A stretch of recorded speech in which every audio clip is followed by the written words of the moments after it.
معاشرہ، معیشت، میڈیا، مذہب اور ماں۔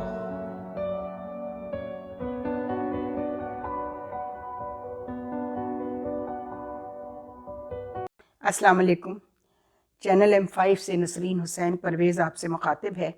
پچھلے پروگرام میں جو سلسلہ مہمان نوازی میں ہم نے کوئی کسر تو نہیں چھوڑی کبھی بھی، جو لوگ بھی ہندوستان سے تشریف لاتے ہیں، ادیب، شاعر، افسانہ نگار، جو بھی ادب سے، آرٹ سے، کلچر سے تعلق رکھتے ہیں، اور اداکار، فلمی اداکار، ہمیشہ ان کی عزت کی گئی۔ آپ کو بھی بہت عزت ملی، آپ کو پیار بھی بہت ملا۔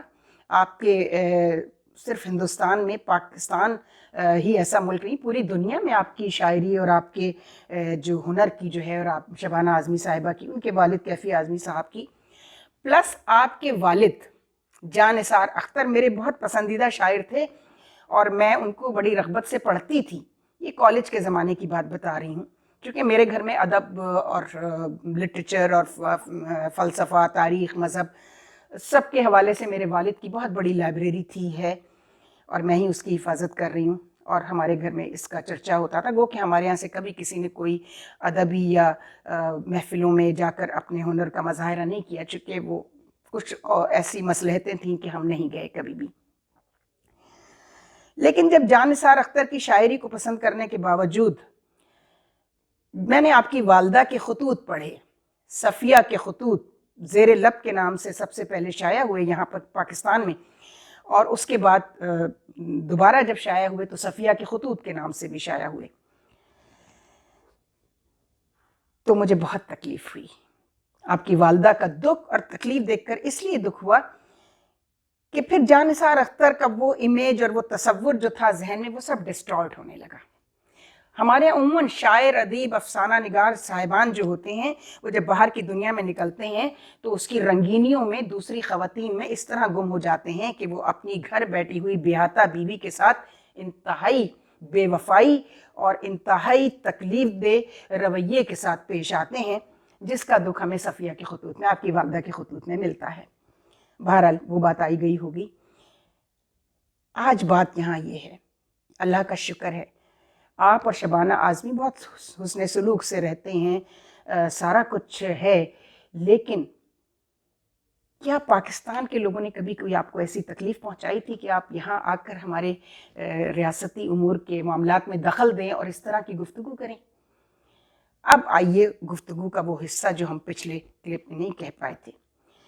میں اپنے ناظرین کو چینل M5 کے یہ بتانا چاہتی ہوں کہ میں حکومت سندھ میں I was secretary social welfare women development government of Sindh, تو یہ جو عورتوں کی NGOs نے ادھم مچائی ہوئی تھی، وومن رائٹس اور ہیومن رائٹس کے نام پہ NGOs بنی ہوئی تھی، اور پتہ چلا کہ خوب لٹ مار ہو رہی ہے، اور وہ تو اللہ کا شکر ہے کہ وہ مختارہ مائی کے حوالے سے بڑا کچھ مشرف صاحب کے دور میں ایکسپوز کر دیا گیا ان عورتوں کو کہ یہ کیا کرتی ہیں۔